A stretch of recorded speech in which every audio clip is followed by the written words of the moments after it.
The first, smaller explosion sent a cloud of smoke above fires and created flashing lights said to resemble fireworks.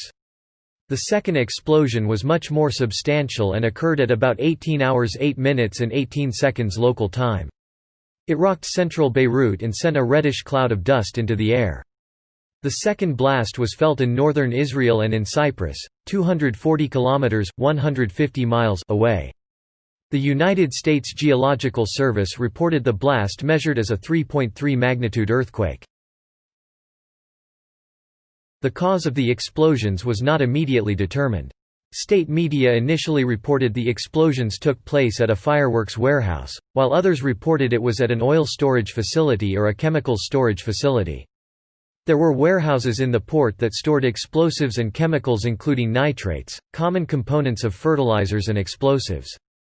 The Director General of Public Security stated the explosion was caused by ammonium nitrate that was confiscated and stored for years. Ammonium nitrate was confiscated from the Moldavian-flagged MV Rosis, MMSI 214,181,621, an 86-meter-long general cargo ship, in the Port of Beirut in 2014. Footage showed cars overturned and steel-framed buildings stripped of their cladding.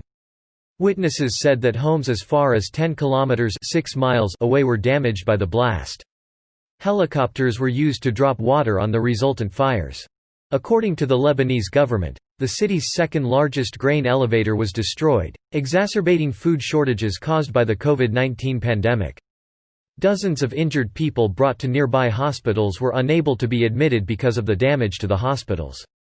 St. George Hospital, located less than 2 kilometers (1.2 miles) from the explosion, was forced to treat patients in the street, due to severe damage to the medical facility. Following the explosions, at least 78 people were confirmed to be dead and more than 4,000 were injured. Marwan Aboud, the governor of Beirut, stated that he arrived at the scene to search for firefighters who were on the site fighting the fire that broke out before the explosion. The Secretary-General of the Khattab political party, Nizar Najarian, died from his injuries, and Kamal Hayek, chairman of the state-owned electricity company, was in a critical condition. The Lebanese Red Cross said that every available ambulance from North Lebanon, Bekaa, and South Lebanon was being dispatched to Beirut to help patients.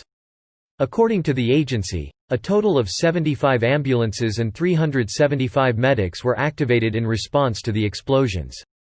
Lebanese President Michel Aoun said that the government would make up to 100 billion lira (USD $66 million) in aid available to support recovery operations. Israel offered, through third parties, as it and Lebanon have no diplomatic relationship, medical supplies to Lebanon shortly after the explosions. Hassan Diab, the Prime Minister of Lebanon, announced that Wednesday, the day after the explosions, would be a national day of mourning. President Aoun stated that the government would provide support to displaced people, and the Ministry of Health would meet the expense of treatment for the wounded. The governor of Beirut, Marwan Aboud, broke into tears on television, calling it a national catastrophe. Representatives of multiple countries offered support and condolences, while some offered aid.